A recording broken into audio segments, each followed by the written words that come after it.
Mulai.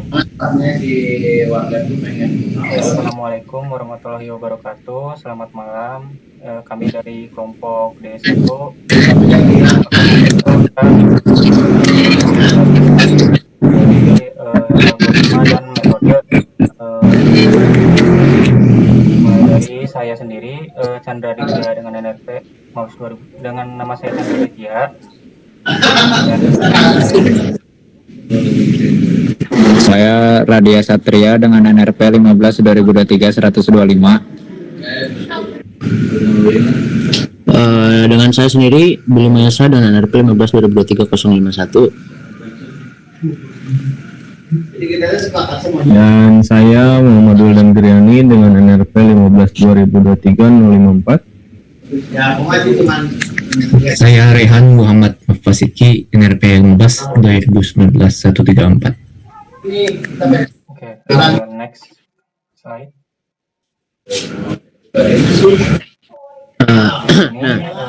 Di slide ini saya akan jelaskan tentang apa saja yang diambil datasetnya. Dari sini daftar datasetnya ada 5 dataset kelompok.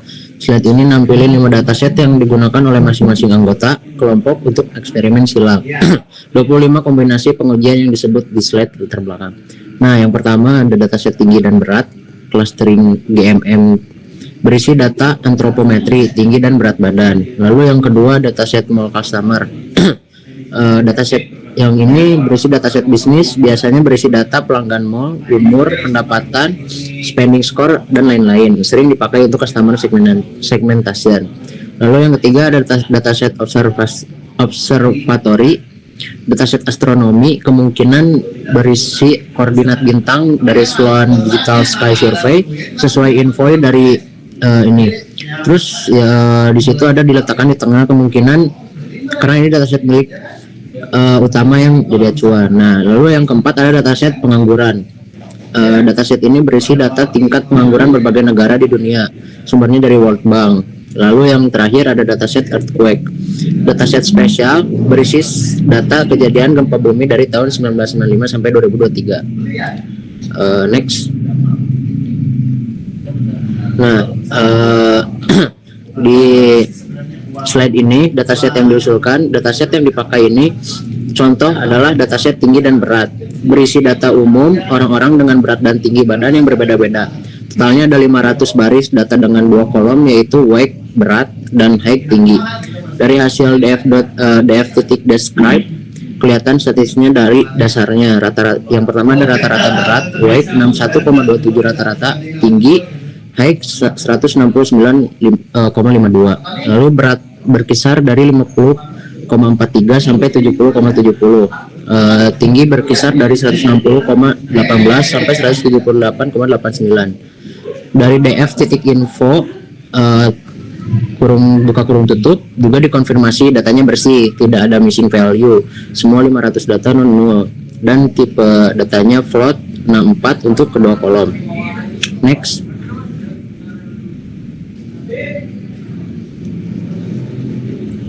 Nah, selanjutnya di situ kita memakai 5 metode. Yang pertama ada optics.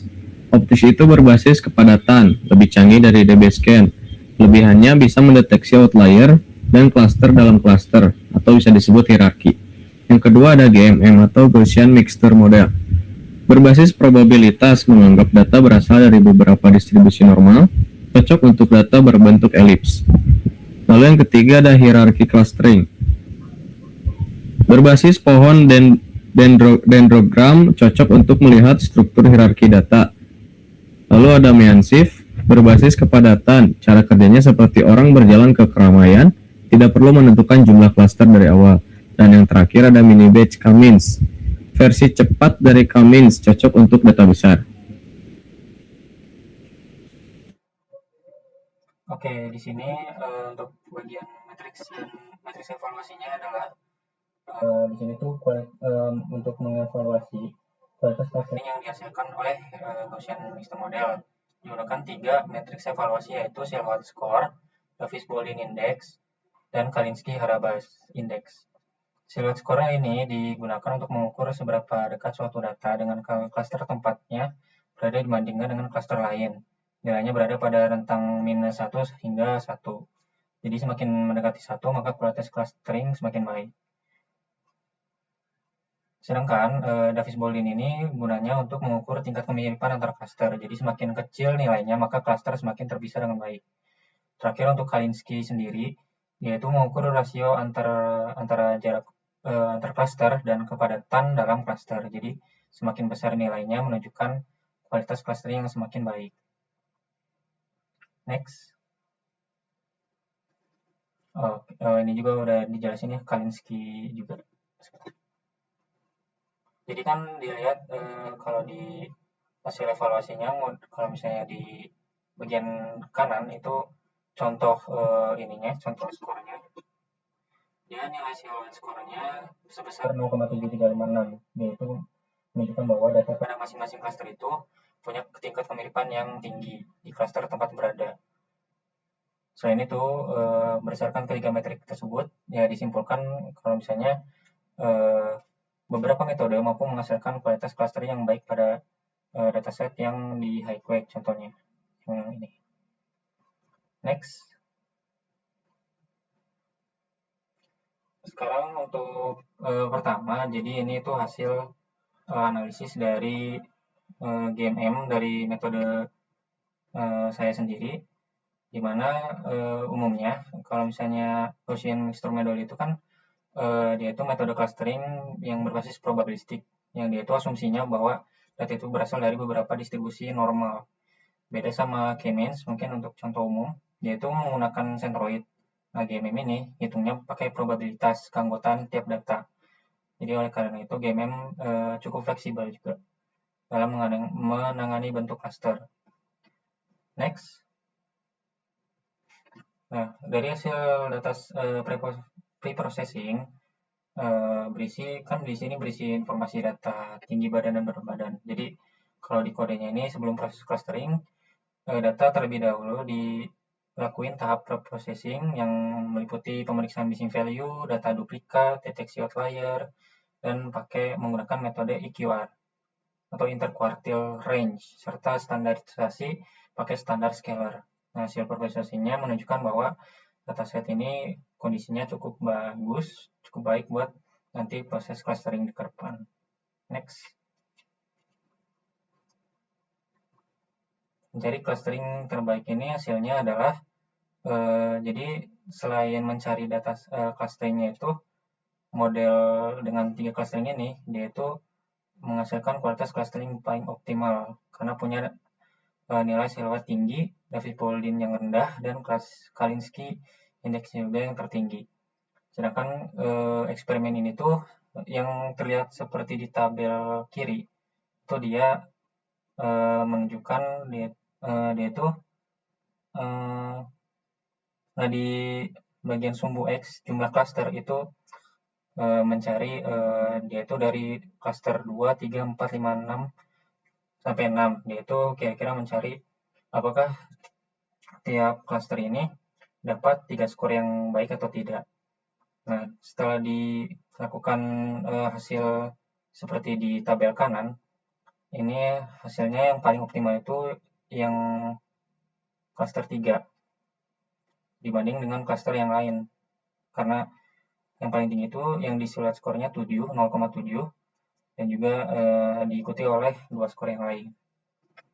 Next. Mencari covariant types. Jadi kalau misalnya GMM ini kan ada covariant type, full, spherical, sama Dyke.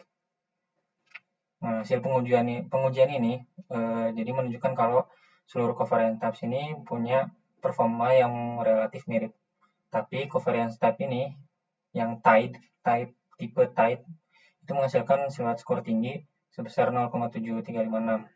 Dan juga Kalinski juga tingginya juga sama 34,88. Jadi type tight ini dipilih karena konfigurasinya yang terbaik. Tapi karena perbedaan antara metode yang sangat kecil, dapat disimpulkan kalau dataset ini tuh relatif perubahannya lebih ke covariant type dan nggak terlalu sensitif terhadap parameter. Next. GMM ini untuk hasil visualisasinya Untuk perbandingannya ini, K-means itu ternyata punya nilai yang lebih tinggi karena artinya cluster K-means itu sedikit lebih kompak dan terpisah. Kedua metode ini cukup bagus di dataset ini, tapi karena GMM itu cukup unggul untuk secara teoritisnya karena bisa menangani distribusi yang data yang lebih kompleks dan overlap antar cluster melalui pendekatan probabilistik. Next. Nah, ini kira-kira untuk hasil K-means-nya, K-means sama GMM untuk visualnya. Jadi kira-kira seperti itu. Next. Hasil eksperimennya juga tadi udah cukup dirinci. Jumlah cluster dari 26 ini diperoleh di cluster 3 itu punya performa yang baik. Ini mungkin mengulang dari hasil yang kemarin, ya, hasil yang tadi. Jadi next. Oke, selanjutnya untuk yang main shift, silakan. Oke, sekarang saya akan menjelaskan metode yang saya gunakan, yaitu main shift. Main shift ini adalah metode clustering berbasis kepadatan atau density based. Artinya algoritma ini bekerja dengan mencari daerah-daerah di mana data mengelompokkan secara padat, lalu mengelompokkannya. Dataset yang saya gunakan adalah earthquake atau gempa bumi dari tahun 95 sampai 2023. Total data yang saya olah ada 780 gempa dengan 4 fitur, yaitu latitude atau lintang, longitude atau bujur, magnitude atau kekuatan gempa, dan depth kedalaman gempa. Yang menarik dari MainShift ini adalah dia tidak memerlukan jumlah cluster di awal, jadi kita tidak perlu menebak-nebak mau dikelompokkan jadi berapa kelompok. Nah, parameter utamanya itu bandwidth. Bandwidth itu seperti radius pencarian tetangga. Jika bandwidth kecil, cari tetangga yang dekat-dekat saja. Jadinya banyak cluster kecil. Jika bandwidth besar, mencari tetangga sampai jauh, sehingga sedikit cluster besar. Untungnya di kode saya, bandwidth itu dihitung otomatis oleh komputer. Lalu selanjutnya ada pre-processing. Sebelum clustering, saya melakukan pre-processing atau pembersihan data dulu. Ada 4 langkah pre-processing yang saya lakukan. Load dataset, lalu membaca file CSV. Fitur yang saya ambil ada 4 kolom, latitude, longitude, magnitude, dan depth. Lalu menghapus data kosong, saya memakai fungsi dropna untuk membuang baris yang ada data kosongnya. Kemudian normalisasi, saya memakai standar scalar untuk menyamakan skala semua fitur. Hasil pre-processing, data awal 982 baris dan data setelah dibersihkan menjadi 780 baris. Kenapa normalisasi itu penting? Karena fitur punya skala yang berbeda-beda. Latitude berkisar min 90 sampai 90, magnitudo 0 sampai 9, depth 0 sampai 700. Dan kalau tidak dinormalisasi, depth akan mendominasi perhitungan. Selanjutnya ada estimasi bandwidth. Setelah pre-processing, saya melakukan estimasi bandwidth. Bandwidth dihitung otomatis menggunakan fungsi estimate underscore bandwidth dengan parameter kuantil 0,15. Lalu hasilnya bandwidth yang didapat adalah 1,5446. Kuantil sama dengan 0,1 yaitu bandwidth kecil, hasilnya lebih banyak cluster. Kuantil sama dengan 0,15 bandwidth sedang atau default yang saya pakai. Kemudian kuantil sama dengan 0,3 bandwidth besar, lebih sedikit cluster. Saya juga melakukan eksperimen bandwidth dengan mencoba beberapa nilai. Ternyata bandwidth yang paling optimal adalah 0,15 karena menghasilkan cluster yang paling masuk akal secara geografis. Selanjutnya ada hasil clustering. Inilah hasil utama dari clustering yang saya lakukan. Dari 780 gempa, MainShift berhasil mengelompokkan menjadi 6 cluster. Tabel di slide ini menunjukkan statistik per cluster. Cluster 0, 234 gempa, magnitudo 6,85, kedalaman 42,2 km sama dengan dangkal. Cluster 1, 189 gempa, magnitudo 6,95, kedalaman 48 km sama dengan dangkal, dan seterusnya. Nah, lalu gempa dangkal itu menandakan bahwa berbahaya karena dengan kedalaman yang cukup tinggi ya. Lalu gempa dalam klaster 2 dan 3 tidak berbahaya. Lalu ada gempa megatrust klaster 4 dan 5 sangat besar. Yang menarik dari hasil ini adalah klaster yang terbentuk secara geografis, logis, dan sesuai dengan zona seismik aktif dunia. Artinya, walaupun Mansif tidak diberitahu lokasi atau peta, dia bisa menemukan sendiri bahwa gempa di Indonesia dan gempa di Chili itu berbeda dan membentuk kelompok sendiri-sendiri. Selanjutnya ada evaluasi Mansif. Nah, tapi kita perlu tentu mengukur seberapa bagus clustering ini secara matematis. Saya evaluasi dengan 3 metrik. Silhouette score mendapat 0,192, yaitu kurang. DBI-nya 1,825 cukup, dan CHI-nya 172,06, artinya rendah. Lalu sebaran data terlalu tersebar, gempa terjadi di seluruh dunia dengan pola yang tidak merata. Kompleksitas akhirnya proses lambat karena setiap titik harus dihitung jaraknya ke semua titik lain.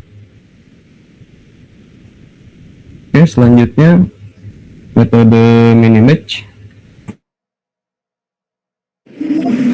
Oke, jadi untuk mini batch ini adalah metode yang saya lakukan dengan menggunakan dataset mall, customer mall. Jadi algoritma ini tuh mirip K-means, tapi kenapa dia disebut mini batch? Karena dia lebih kecil dari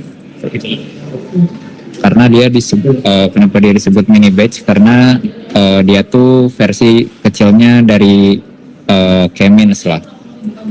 Jadi kayak kenapa kita lebih memilih mini batch daripada K-means? Mini batch ini lebih cocok digunakan buat dataset yang besar. Jadi dia ini kayak mempersimpel, jadi dipersimpel gitu. Nah, terus untuk rumusnya bisa dilihat seperti itu, di mana XIX adalah data ke-1, lalu itu centroid cluster ke K, dan sampai ke bawah. Next saja. Ya. Nah, lalu untuk pre-processingnya, kita ini meload dataset dulu seperti biasa, lalu dicek apakah datanya memiliki duplikat, missing value, lalu outlier, lalu dilakukan standarisasi supaya datasetnya bersih. Bisa dilihat di sini kolom dan weight, lalu jumlah outliernya 0. Lalu ditentukan juga batas bawah dan batas atasnya, lalu seperti itu. Next.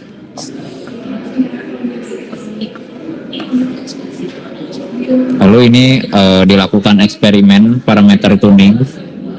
Jadi batch size ini memberikan keseimbangan terbaik antara kecepatan dan kualitas cluster. Batch size yang terlalu kecil 50 menyebabkan variasi yang lebih tinggi, sedangkan batch size yang terlalu besar 200 plus mendeteksi K-means standar dan kehilangan keunggulan kecepatan.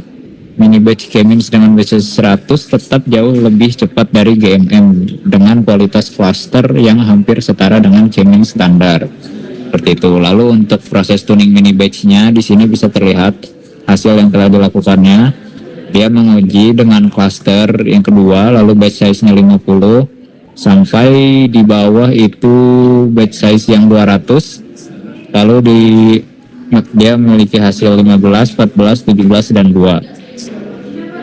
Seperti itu. Next. Lalu mini batch evaluasi parameter terbaik. Jadi mini batch K-means mencapai silhouette score 0,73, hampir identik dengan K-means standar dan GMM dengan waktu eksekusi yang jauh lebih cepat. Jadi ini ngebuat mini batch itu menjadi pilihan yang terbaik buat dataset yang saya gunakan sendiri. Seperti itu. Bisa dilihat dari evaluasi hasilnya, dia memiliki silhouette score 0,73 yang dimana itu mendekati 1 berarti bagus. Seperti itu. Next saja. Lalu ini setelah dilakukan perbandingan dengan GMM, kesimpulannya jadi kedua model ini tuh memiliki skor yang mirip 0,735, cukup tinggi gitu, mendekati nilai 1. Ini tuh berarti menandakan bahwa metode ini tuh memiliki processing yang baik lah. Lalu nilai keduanya juga dekat 0,34, ini tuh sama juga mendekati 1. Lalu mini batch K- memiliki skor lebih sedikit 3,5 dengan 3,4. Jadi menunjukkan antar cluster sedikit lebih terpisah dan intercluster sedikit lebih padat. Hasil evaluasinya bisa dilihat seperti di bawah ini. Untuk yang model GMM dan mini batch terlihat sangat mirip, tidak jauh bedanya. Seperti itu. Next. Nah, ini perbandingan hasilnya. Jadi kesimpulannya ini K-means standar dan mini batch K-means memberikan performa yang hampir sama. Lalu untuk tuning parameternya dia meningkatkan performa mini batch K-means. Lalu mini batch K-means dengan batch size 100 dan init 5 itu adalah konfigurasi yang paling baik. Lalu ini juga mini batch itu lebih cepat juga dari GMM, walaupun cuma bedanya sedikit tapi tetap saja kayak lebih bagus mini batch. Jadi buat dataset besar mini batch K-means itu pilihan yang terbaik lah. Next. Nah, lalu untuk optics akan dilanjutkan oleh rekan saya. Optics atau ordering points to identify clustering structure adalah algoritma clustering berbasis kepadatan yang dikembangkan dari DBSCAN. Nah, ini adalah seperti DBSCAN, ini adalah untuk mencari poin-poin yang padat pada itu dataset yang tersebar. Tidak, DBSCAN itu ini adalah kelemahan DBSCAN. Jadi ini kenapa optics dikembangkan. Jadi cocok optics itu dikembangkan baik untuk menentukan bentuk cluster yang tidak beraturan dan banyak noise atau outlier dan tidak tahu jumlah cluster. Cara untuk optics membutuhkan beberapa parameter, yaitu distance sama mean points. Dari mean points tersebut ada mean points ada berapa poin minimal yang terdapat pada satu poin yang untuk dianggap sebagai cluster, dan max distance adalah kejauhan berapa jauh untuk bisa dianggap cluster yang sama. Jadi ini bisa lihat formulanya reachability distance. Ini adalah max maksimal dari distance maksimal dan distance dari titik yang dipilih sebagai pusat cluster. Next. Untuk pre-processingnya, setelah melakukan pre-processing dari load dataset, kita cek data duplikat, missing value, dan data outlier dan di standarisasi. Dan dataset tersebut tidak ada yang hilang atau sebagainya. Ini standar dilakukan untuk menyamakan skala tiap nilai pada kolom. Next. Untuk tuning parameternya, pada tabel kiri, semakin besar nilai min samples, jumlah cluster cenderung menurun dan noise meningkat. Namun kualitas cluster dalam silhouette score membaik. Nilai min samples optimal berada pada rentang 20-50 berdasarkan metrik silhouette dan CH score. Secara keseluruhan, variasi XI tidak memberikan peningkatan signifikan pada kualitas cluster. Next. Yang ditemukan kombinasi parameter terbaik adalah main cluster yang lebih besar, yang di sini adalah 10, menghasilkan cluster yang lebih berkualitas. Next. Dan ini adalah hasil dari kinerjanya. Untuk 36 cluster terlalu banyak untuk dataset 500 titik dengan 2 fitur. Optics tidak dapat mengidentifikasi 3 cluster alami yang sebenarnya ada dalam data. Jadi bisa dilihat pada tabel tersebut. Ada ditemukan cluster di sisi tengah dan bawah ke kiri, tapi yang di atas kanan itu dianggap outlier semua. Next. Jika dibandingkan dengan hasil GMM GMM menghasilkan 3 cluster yang jelas tanpa noise, sedangkan Optis menghasilkan 36 cluster dengan 258 noise. Perbedaan performa sangat signifikan. GM adalah pilihan yang tepat untuk dataset weight dan height. Skornya itu sangat rendah sampai negatif. Dari DB index sama CH itu juga bisa terlihat perbedaannya. Next.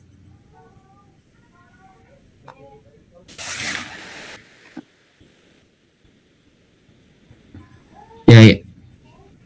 Oke, nextnya untuk yang metode divisif hierarkikal silakan. Boleh, Billy, silakan lanjut. Oke, sebentar.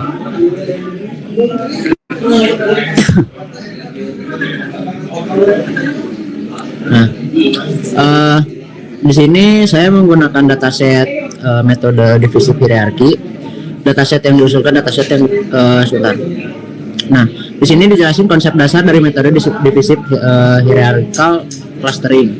Metode ini bekerja dengan pendekatan top down, yaitu yang pertama mulai dari satu klaster besar yang isinya seluruh data. Lalu yang kedua ada klaster itu dipecah secara bertahap. Jadi klaster-klaster yang lebih kecil berdasarkan kemiripan atau jarak antar data. Metode ini cocok dipakai ketika struktur data belum diketahui sebelumnya. Lalu kita ingin melihat hierarki atau tingkatan dari klaster, bukan cuma hasil akhir. Lalu datasetnya berukuran kecil sampai menengah. Dua rumus penting yang dipakai yaitu yang pertama ada WCSS atau Within Cluster Sum of Squares, dipakai buat menentukan klaster mana yang layak untuk dipecah lagi. Semakin besar WCSS suatu klaster, semakin heterogen isinya, jadi makin perlu dipecah. Lalu yang kedua ada Euclidean distance, dipakai buat mengukur jarak atau kemiripan antar titik data yang jadi dasar buat mengelompokkan data mana yang mirip satu sama lain. Next. Nah, di sini ada slide processing. Pre-processing. Sebelum data di clustering harus dibersihkan dulu. Tahapan pre-processing yang dilakukan yang pertama ada load dataset. Cek data duplikat, hasilnya tidak ditemukan duplikat. Lalu yang ketiga cek missing value, tidak ada data yang kosong. Selanjutnya ada cek outlier. Menggunakan metode batas bawah atas, kemungkinan pakai IQR. Hasilnya kolom weight dan height sama-sama nol outlier.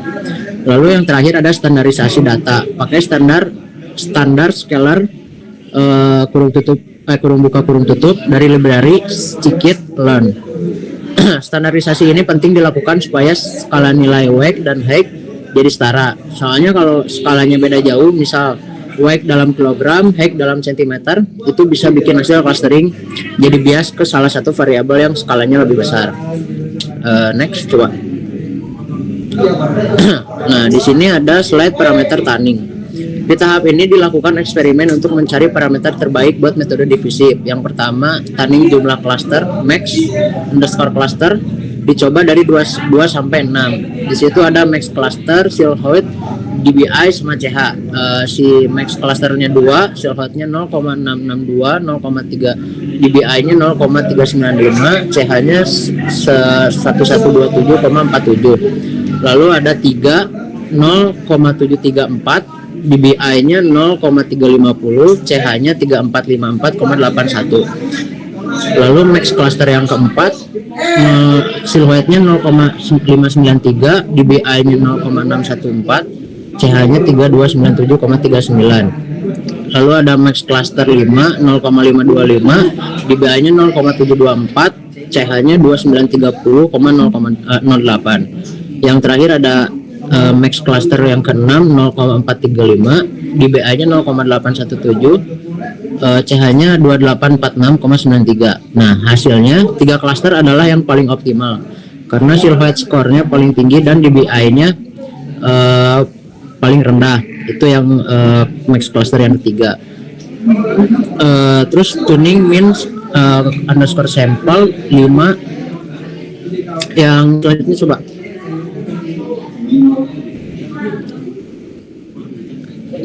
Nah, sebentar.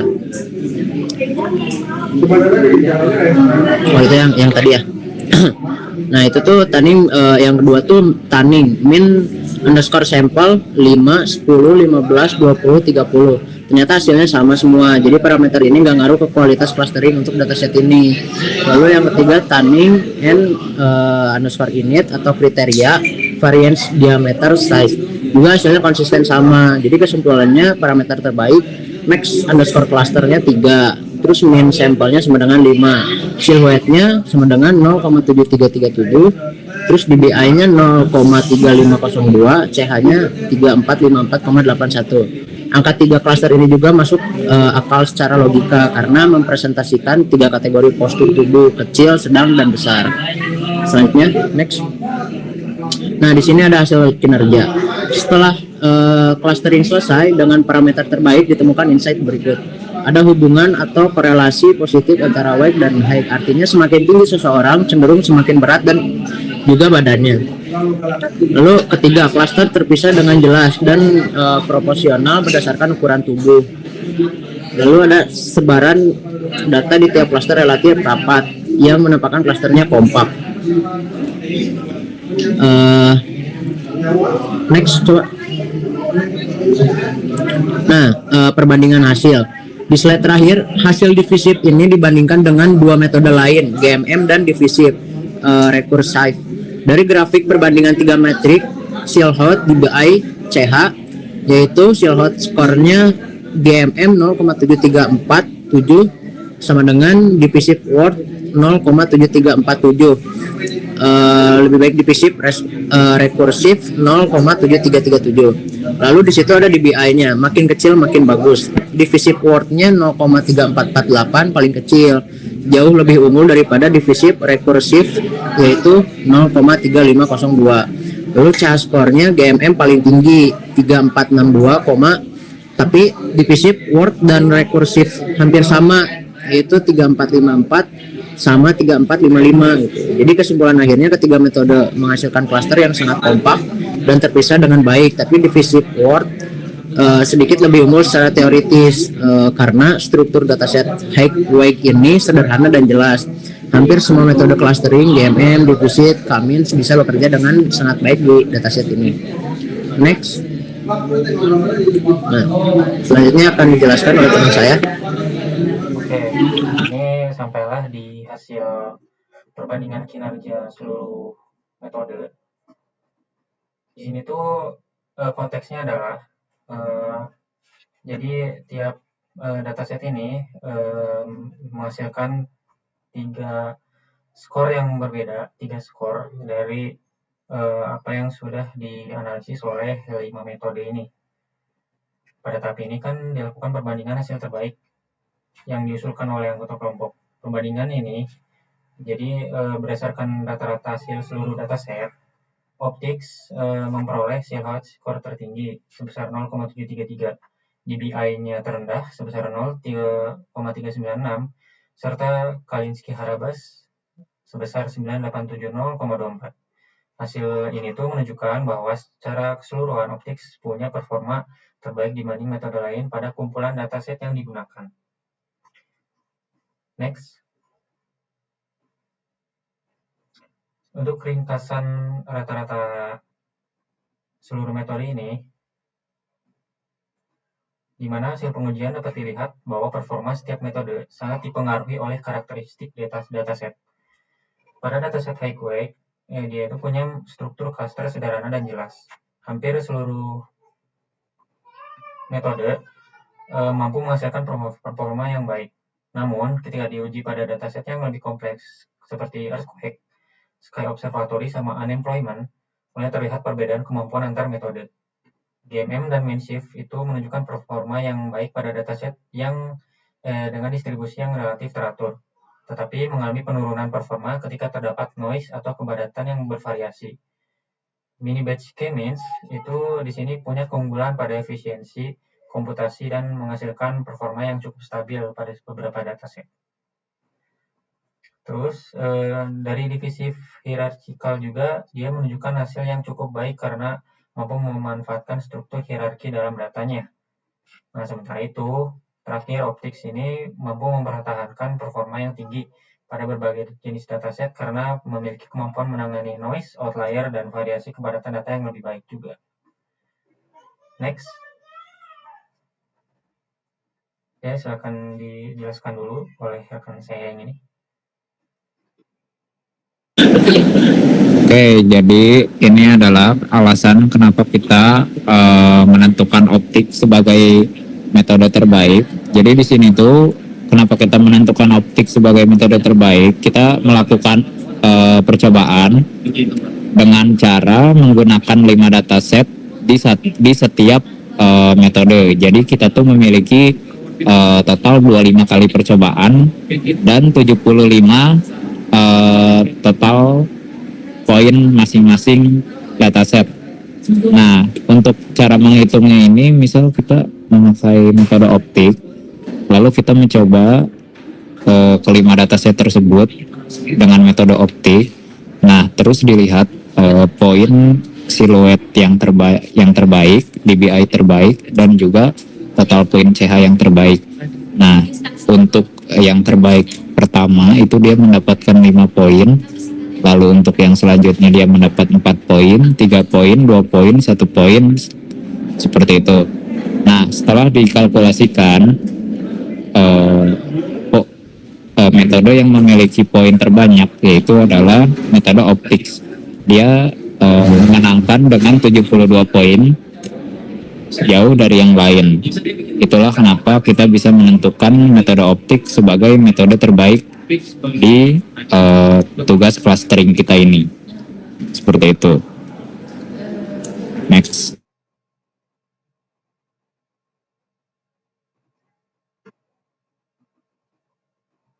Nah, untuk kita bedah arsitektur di sini untuk menjelaskan bukti kalau misalnya optics ini mendapatkan performa yang baik dari dibandingkan metode yang lain. Jadi satu, pasti ketangguhan menghadapi noise dan outlier-nya. Jadi kayak masalahnya misalnya dataset unemployment dan earthquake ini dia tuh punya isinya tuh dipenuhi data acak dan pencilan atau outlier. Nah, kalau misalnya kelemahan K-means, dia itu di dataset itu tuh jadinya maksa outlier masuk ke cluster terdekat. Jadi merusak keaslian clusternya. Jadi bisa aja siluetnya turun sama DBI-nya naik. Solusinya optics. Nah, dia itu mengidentifikasi outlier secara otomatis sebagai noise dan mengisolasinya. Jadi cluster itu terbentuk padat dan bersih. Terus yang kedua, kemampuannya itu dalam menangani kepadatan yang bervariasi, density varying. Jadi kalau misalnya ada masalah nih dataset dari Sky Observatory, dia itu punya kerapatan bintang yang sangat padat di pusat dan renggang di luar. Nah, kalau kelemahannya itu didapati kalau misalnya dipakai sama metode DB-scan atau MinShift. Jadi mereka itu kedua metode ini cuma bisa mendeteksi klaster dengan satu tingkat kepadatan homogen karena nilai epsilon dan bandwidth yang kaku. Solusinya optics. Optik ini bisa digunakan untuk konsep core distance dan reachability distance tadi yang sudah dijelaskan Kang Rehan secara fleksibel untuk mendeteksi klaster pada berbagai tingkat kepadatannya. Next.